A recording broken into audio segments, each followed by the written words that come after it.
예, 살아계시는 하나님, 일하시는 하나님, 오늘도 임마누엘로 우리 가운데 임재하시면서 말씀하시는 그 말씀에 저와 함께 우리 한번 힘차게 화답하겠습니다.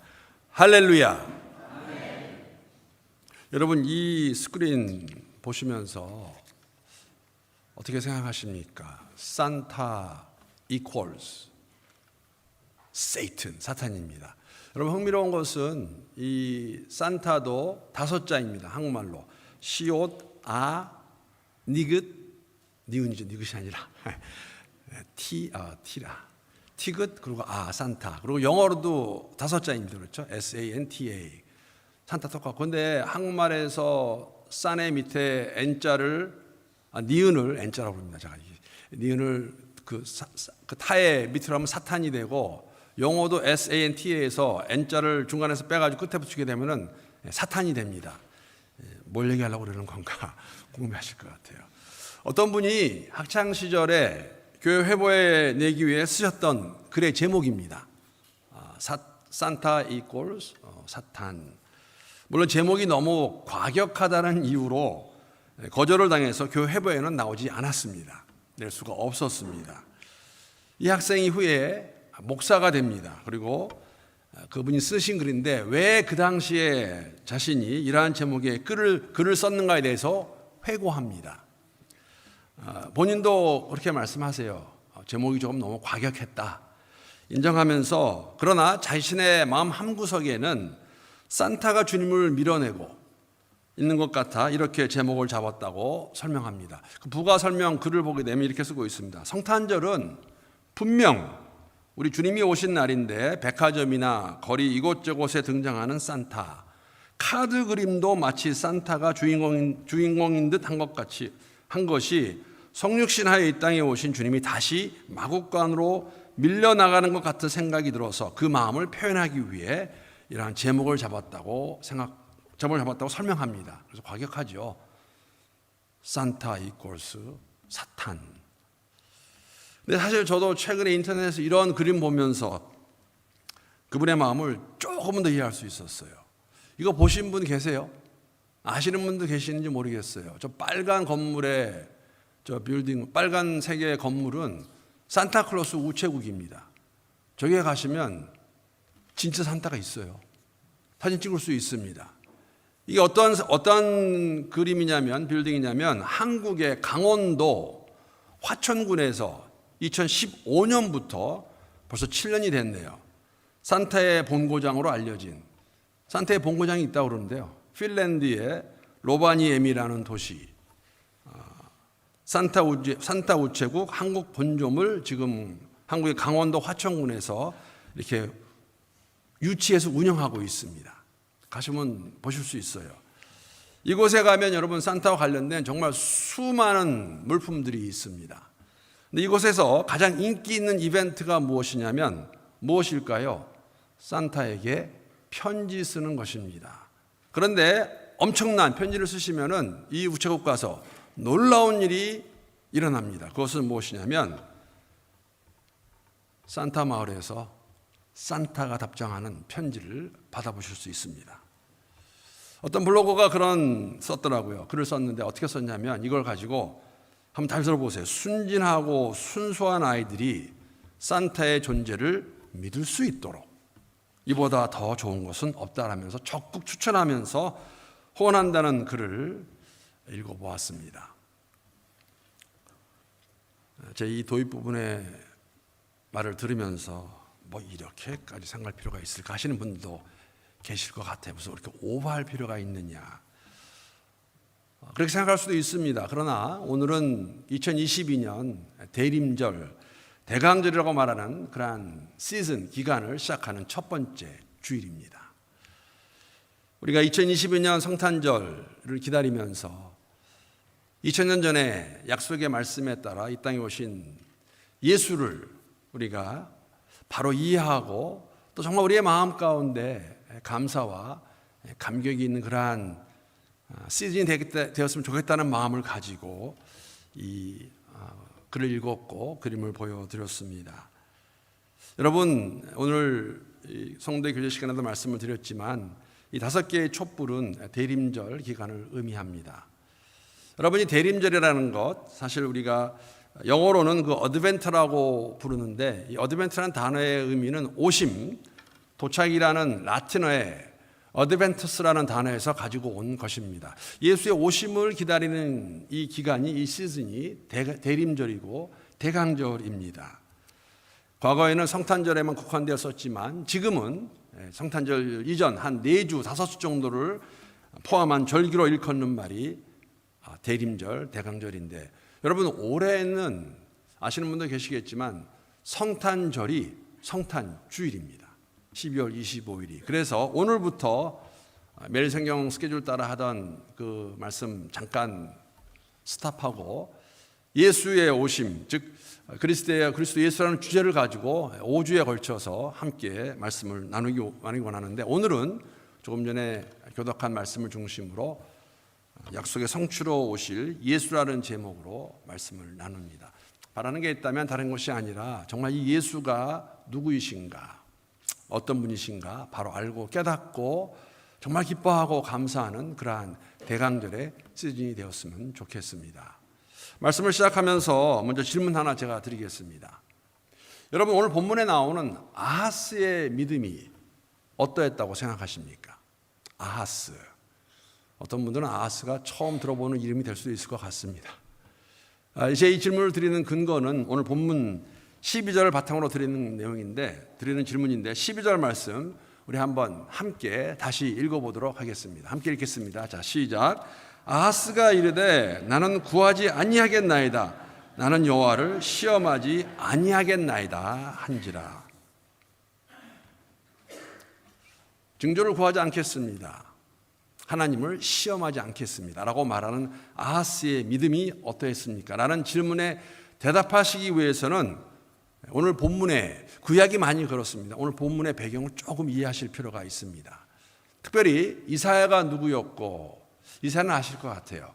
아하스가 어떠한 사람이었나, 그리고 한 발자국 더 나아가서 당시에 지금 이게 무슨 말을 하고 있는 것인가, 이 역사적 배경이 무엇인가, 정치적 상황이 어떠했나를 좀 아셔야 제가 방금 드린 질문에 대해서 답을 하실 수 있습니다. 이사야는 선지자입니다. 남유다 왕국의 우시야 왕이 죽던 해에 하나님께서 부르셔서 약 50여 년간 하나님 말씀을 대변했던 선지자가 이사야입니다. 특히 이사야를 통해 주신 말씀은 오실 메시아에 대한 그러한 예언들이 많이 있습니다.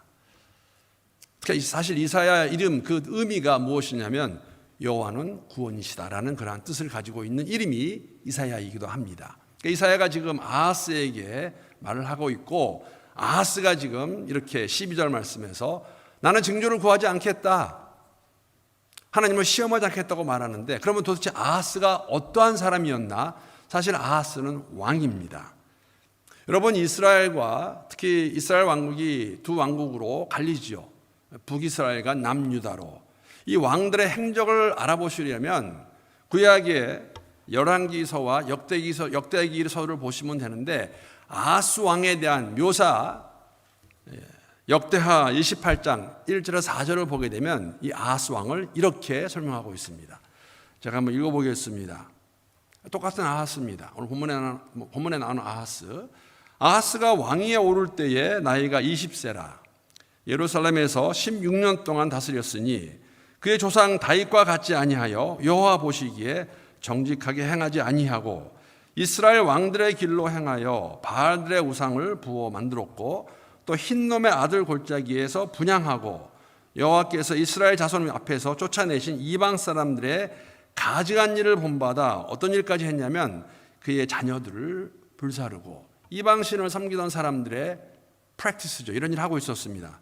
4절 말씀 보게 되면 또 산당과 작은 산 위와 모든 푸른 나무 아래에서 제사를 드리며 분향하니라. 4절 말씀은 제가 읽으면서 그런 생각 들었어요. 우리 한국에서도 나무 밑에서 사람들 모아놓고 무당이 푸닥거리 하는 것 같은 그러한 모습이 사당에서 이렇게 좀 보이지 않나 생각하였습니다. 그러니까 한마디로 정리해서 말씀을 드리면 아하스는 악한 왕입니다. 이렇게 설명할 수 있을 것 같아요. 아하스는 왕위로 즉위한 다음에 왕이 올라간 다음에 하나님이 기뻐하지 아니하시는 그러한 일들만 골라했던 왕이라고 그렇게 말할 수 있겠습니다. 그런데 여러분, 한 가지 굉장히 흥미로운 것은 뭐냐면 아하스의 아버지와 아하스의 아들은 하나님 보시기에 합당한 왕들이었어요. 아하스의 아버지가 우시야 왕입니다. 아하스의 아들이 우시야까지는 잘 모르실 것 같지만 그래도 그 아들은 잘 아실 것 같아요. 히스기야입니다. 히스기야 왕. 그런데 아버지도 아들도, 자신의 아버지도 아들도 하나님 보시기에 합당한 그런 왕이었는데 그 중간에 있는 아하스는 조금 전에 읽은 역대하 28장의 말씀의 내용과 같이 정말 악한 왕이었다는 것입니다. 여러분, 이 부분에서 한 가지 우리가 그런 생각을 가질 수 있을 것 같습니다. 여러분, 믿음은 하나님께서 우리에게 은혜를 주실 때 각 사람이, 각 개인이 반응해야 되는 그러한 개인의 선택이 맞습니다. 아버지가 믿음이 좋았다고, 아버지가 하나님을 경외했다고 아들이 그런 건 아니었고, 또 아들이 그랬다고 그래서, 아하스가 그랬다고 그래서 그 또 아들 히스기야가 그런 것은 아니었습니다. 아무리 부모가 예수를 잘 믿어도 우리는 그런 것들을 보지요. 그 자녀들이 잘 믿는 거 아닌 거 우리가 보게 되고, 아무리 부모가 그런 말씀 할 수 있을 것 같아요. 그냥 대강 믿어도 자녀들이 또 믿음 좋은 자녀들이 있어요. 물론 여러분, 가정교육이 필요하지 않고 중요하지 않다고 말씀드리는 거 아닙니다. 다만 우리가 다시 한번 이러한 모습을 보면서도 아하스가 어떤 왕이었나를 살펴보면서 정말 감사해야 되는 것은 뭐냐면, 모든 일이 잘 될 때에 하나님의 은혜입니다. 하나님 함께 하시는 가운데 우리를 도와주시는 것이고 함께 하시는 것이고, 일이 안 되면은 안 되는 대로 그 가운데 하나님께 가난한 마음으로 나가서 은혜를 구해야 되는 것이 아닌가. 어쨌든 간에 아하스는 굉장히 악한 왕이었습니다. 그에게 어떤 일이 있었냐면, 여러분, 또 다른 역사가 되겠지만 솔로몬 왕 이후로 이스라엘은 두 왕국으로 갈라집니다. 여로보암을 따라서 10개 지파가 북이스라엘을 세웠고, 나머지 두 지파가 예루살렘을 중심으로 남유다를 세웁니다. 아하스는 남유다의 왕입니다. 다윗의 집안입니다. 그런데 이 당시에 지금 이 배경이 어떤 배경이냐면, 같은 민족이죠. 북이스라엘이 자신들의 바로 위에 있는 지금의 그 시리아 땅 그쪽입니다. 팔레스타인에서 아람 왕국과 동맹을 맺고 지금 남유다를 쳐들어옵니다. 이러한 상황에서 하나님께서 이사야를 보내서 뭐라고 말씀하시냐면, 저 동맹군이, 연합군이 너희를 칠 수 없다, 이길 수 없다고 말씀해 주시는데, 이 내용이 오늘 본문 바로 전에 나오는 이사야 7장 5절에서 7절까지의 내용입니다. 자, 한번 읽어보겠습니다. 하나님 뭐라고 말씀하시냐면, 아람과 에브라임과 르말리아의 아들이 악한 꾀로 너를 대적하여 이르기를, 우리가 올라가 유다를 쳐서 그것을 쓰러뜨리고 우리를 위하여 그것을 무너뜨리고 다보엘의 아들을 그 중에 세워 왕으로 삼자 하였으나. 이게 지금 아람 나라와 북이스라엘이 함께 지금 동맹 맺어서 하는 이야기인데, 6절 말씀 뭐라고 말씀하시냐면, 주 여호와의 말씀이, 자, 그 다음 부분 함께 읽겠습니다. 시작. 그 일은 서지 못하며 이루어지지 못하리라. 여러분, 에브라임이라는 것은 북이스라엘을 일컫는 또 다른 말입니다. 에브라임의 자손들. 르말리아는 당시 북이스라엘의 왕이었던 베가의 아버지입니다.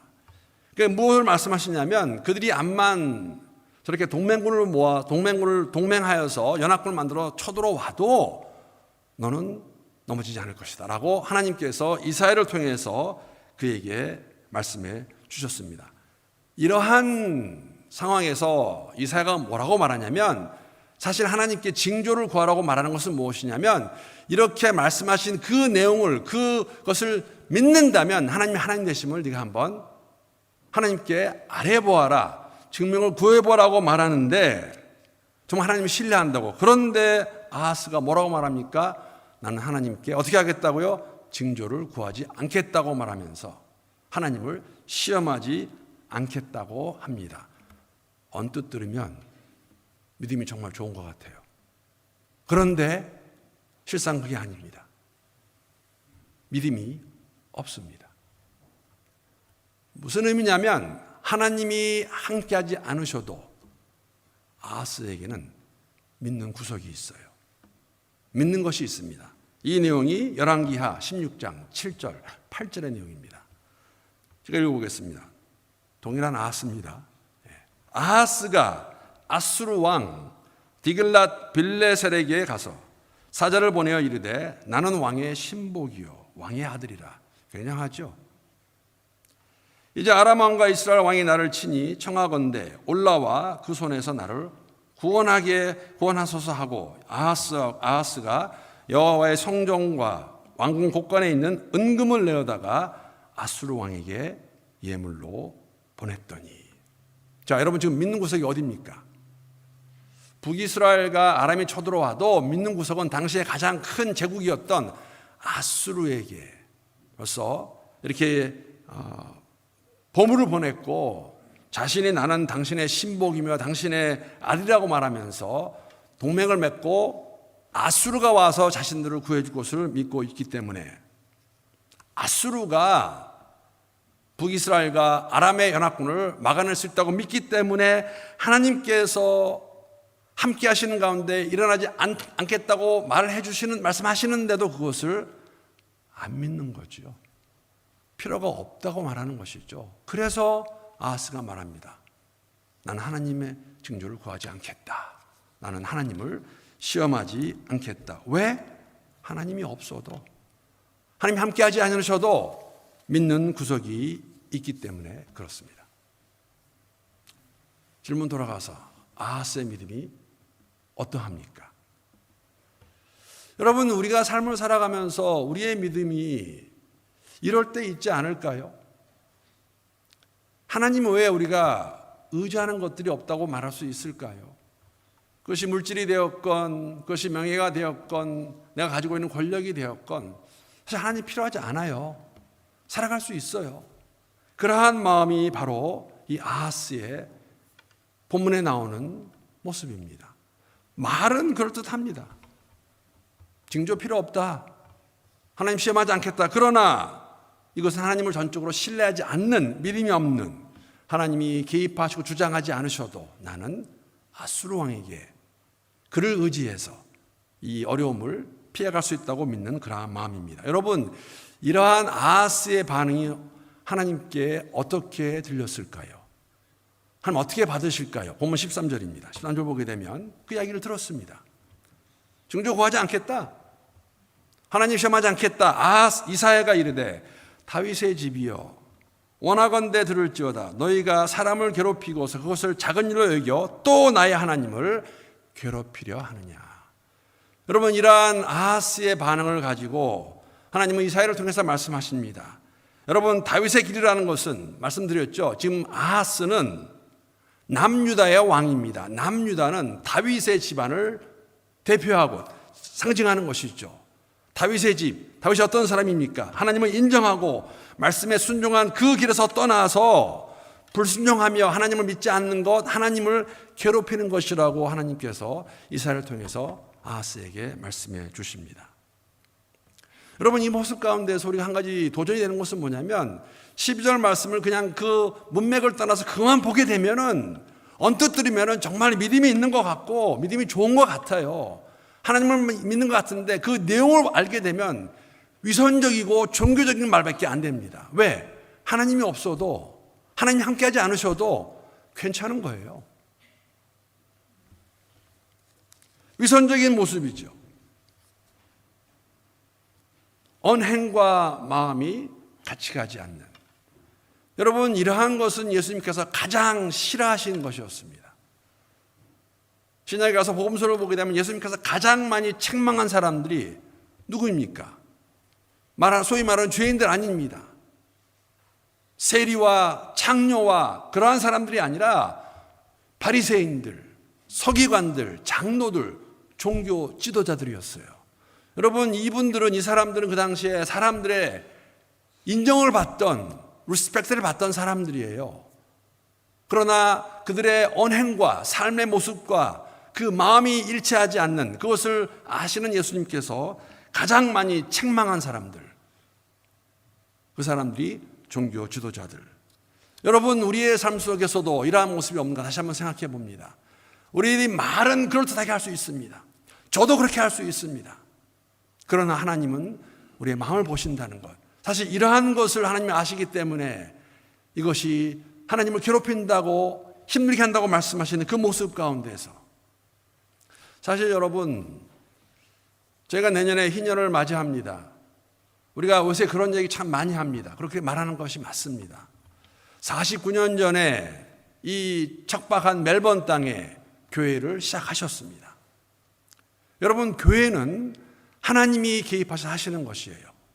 사람들을 통해서 49년 동안 오늘까지 걸어오게 하셨습니다. 여러분, 우리가 말로 합니다. 모든 것이 하나님의 은혜이다. 하나님의 인도 보호하십니다.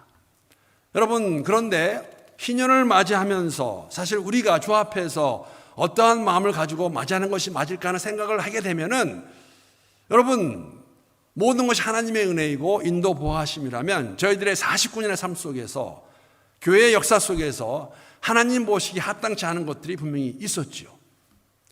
어쩌면 50년의 새로운 희년을 맞이하는 저희들에게 주시는 하나님의 목소리가 있다면 하나님 앞에서 정말 철저하게 회개해야 될 것들을 회개하여야 진정한 회복의 부흥이 있지 않을까 생각합니다. 왜냐하면 성경에서 보여주시는 것은 여러분 무엇이냐면, 사실 다니엘서에 우리가 보죠. 여러분, 다니엘이 바벨론에 끌려가서 포로로 살고 있지만 그의 삶은 성공한 삶이었어요. 여러분, 바벨론 제국의 총리로 살아갑니다. 부러울 것이 없습니다. 그런데 예루살렘의 이야기를 듣고 그가 하나님 앞에 나가서 회개하며 금식하며 죄를 뒤집어 쓰고 베옷을 입고 애통합니다. 왜 그럴까요? 다니엘이 잘못한 거 없었어요. 조상들의 죄였어요. 조상들이 그렇게 했지만 그것을 자신의 죄로 받아들여서 하나님 앞에서 하나님 용서하여 주시옵소서. 오늘 우리나라가, 이스라엘이 이 모양이 이 꼴이 된 것은 그들의 죄, 그러나 나의 죄입니다. 용서하여 주시옵소서. 여러분, 아하스, 하나님이 그에게 말씀하십니다. 내가 너를 도와주겠다. 그들이 연합군이 쳐들어오지만 넌 넘어지지 않을 것이다 말씀하시는데 거기다가 뭐라 하냐면, 나는 필요 없는데요. 나 아수르 왕이 있는데요. 우리의 삶 다시 한번 되돌아보면서, 그런데 하나님은 정말 좋으신 하나님이세요. 언약의 하나님 맞으십니다. 이러한 아하스의 반응에 아랑곳하지 않고 하나님께서는 이사야를 통해서 약속의 말씀을 주십니다. 그 내용이 바로 14절입니다. 14절 말씀 우리 한번 함께 읽겠습니다. 자, 시작. 그러므로 주께서 친히 징조를 너에게 주실 것이라. 보라, 처녀가 잉태하여 아들을 낳을 것이요 그의 이름을 임마누엘이라 하리라. 이 구절은 뭐 어디서 많이 듣고 보고 아마 암송하시는 분도 계실 것 같아요. 네, 맞습니다. 마태복음 1장 23절의 내용입니다. 보라, 처녀가 잉태하여 아들을 낳을 것이요 그의 이름은 임마누엘이라 하리라 하셨으니 이를 번역한즉 하나님이 우리와 함께 계시다 함이라. 약 700년 전에 마리아가 성녀로 잉태하여서 아들 예수를 낳기 전에 선지자 이사야의 입술을 통해서 아하스에게 주신 하나님의 예언입니다. 약속의 말씀입니다. 여러분, 다니엘서를 우리가 묵상하면서 7장부터 12장까지가 환상의 내용인데, 제가 몇 번 그런 말씀을 드렸어요. 성경에 나오는, 특히 구약에 나오는 예언을 우리가 공부하게 될 때는 양면을, 두 가지 면을 같이 보셔야 돼요. 하나는 뭐냐면 역사 속에서 이루시는 하나님의 손길입니다. 그러니까 우리는 예수님의 오심을 포함해서 정말 복받은 사람들이에요. 왜냐하면 되돌아보는 가운데, 역사 가운데 이 예언이 어떻게 이루어졌나를 우리가 확인할 수 있습니다. 그러나 예언은 그걸로 끝나지 않아요. 예언은 마지막 때의 모습을 저희들에게 보여주시고 있고, 그 당시에 주어진 예언이지만 상징적인 의미가 들어가 있다는 것이죠. 오늘 본문의 14절, 15절, 16절의 내용은 사실 잘 보시게 되면 어떤 일이 있었냐면, 이 예언을 주시고 14절에 나오는 처녀가 잉태하라고 말한 그 처녀는 사실은 정확한 해석은 아닙니다. 여기 나오는 처녀는 처녀가 아닙니다. 결혼 정년기에 있는 모든 여자를 다 가르칠 수가 있습니다. 그런데 마태복음에 와서 이 아기를 낳은 사람이 처녀인 것을 우리가 알게 되고, 사실은 다음에 이거를 여자라고 말하기보다는 처녀로 번역을 한 것이죠. 14, 15, 16절은, 특히 15절, 16절 말씀 보게 되면 어떻게 기록하고 있냐면, 그가 악을 버리면, 그는 뭐냐면 아기를 말하고 있습니다. 그가 악을 버리며 선을 택할 줄 알 때가 되면 엉긴 젖과 꿀을 먹을 것이라. 통통함을 말하고 있습니다. 16절에 보게 되면 대저 이 아이가 악을 버리며 선을 택할 줄 알기 전에 내가 미워하는 두 왕의 땅이 황폐하게 되리라. 여러분, 여기 나오는 두 왕은 누구냐면은 북이스라엘과 아람 나라의 왕입니다. 하나님이 이 당시에 아하스에게 이사야를 통해 말씀을 주시고 그 예언이 이루어집니다. 이 아기가 누구였을까? 여자의 몸을 통해서 아기가 누구였을까? 알 수 없습니다. 그러나 성경학자들이 추측하죠. 이게 아하스의 아들이었는지 이사야의 아들이었는지. 그런데 역사적으로 어떤 일이었냐면은 지금 이때가 언제냐면 주전 733년경이에요. 10년이 지나고 나면 어떤 일이 있을까요? 아수르가 북이스라엘을 멸망시킵니다. 북이스라엘은 없어집니다. 멸망당합니다. 아기가 자라서 악을 버리며 선을 선택할 줄 알기 전에 두 왕이 아람국과 북이스라엘이 멸망하는 것을 예언하셨고, 그 일은 역사 가운데 일어났습니다. 그러나 이 의미가 무엇이냐면, 오늘을 살아가는 여러분과 제게 아무리 악이 성행하고 이기는 것 같지만 다니엘서의 말씀과 똑같아요. 하나님 말씀하시거든요. 끝이 정해져 있다. 다 지나갈 것이다. 우리에게 주시는 말씀 14절의 말씀, 처녀가 잉태하여 아들을 낳을 것이니 그의 이름을 임마누엘이라 하라. 저희들에게 말씀하십니다. 여러분, 성경은 이렇게 말씀할 수 있어요. 예언의 책이 맞아요.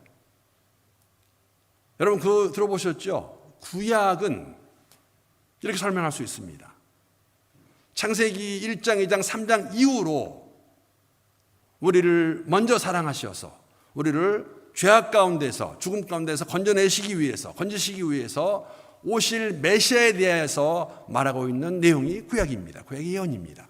신약은 그 예언의 성취로 오신 예수 그리스도, 그분이 어떻게 오셨고 어떻게 사셨고 그분이 십자가에 돌아가시고 부활하신 이후에 교회가 어떻게 시작이 되었나, 성도들의 삶이 어떠한 것인가를 말씀해 주는 것이 신약입니다.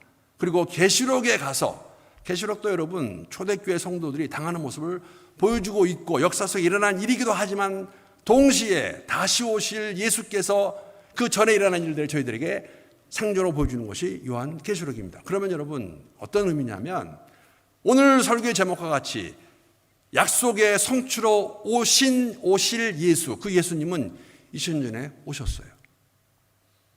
우리는 초림의 예수를 기다리는 사람들이 아닙니다. 우리는 초림으로 오신 예수를 기억하면서 감사하면서 감격하는 가운데, 그러면 무엇을 기다려야 될까요? 다시 오실 예수. 여러분, 아하스가 이사야의 말을 들으면서 안 믿었어요. 다시 오시겠다는 예수의 말씀을 우리가 정말 믿는 믿음으로 살아가고 있는가?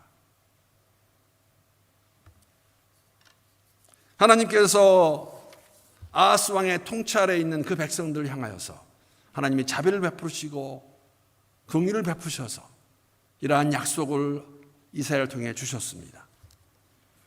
여러분, 예수 그리스도가 오신 목적 크게 다르지 않습니다.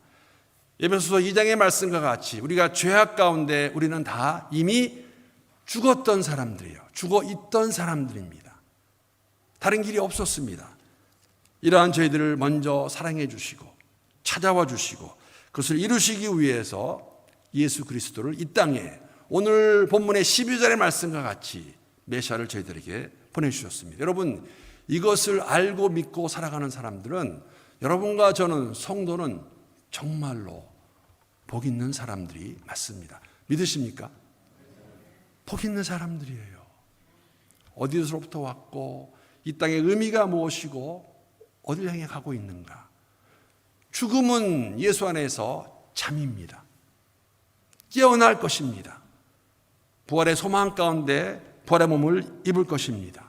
사랑하는 성도 여러분, 말씀드린 대로 이 말씀은 오늘 12절의 말씀은 2000년 전에 완성이 되었습니다. 이루어졌어요.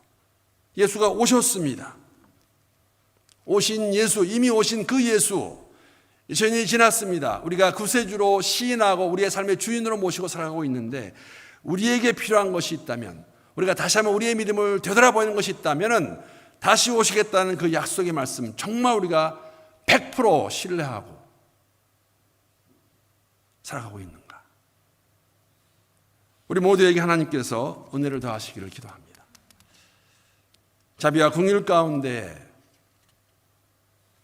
대림절 기간을 통해서 성탄절을 기다리는 가운데에 이 약속의 말씀 굳게 붙잡고 하루를 살아갈 수 있는 여러분과 저 우리 교회가 될 수 있기를 주님의 이름으로 축복합니다.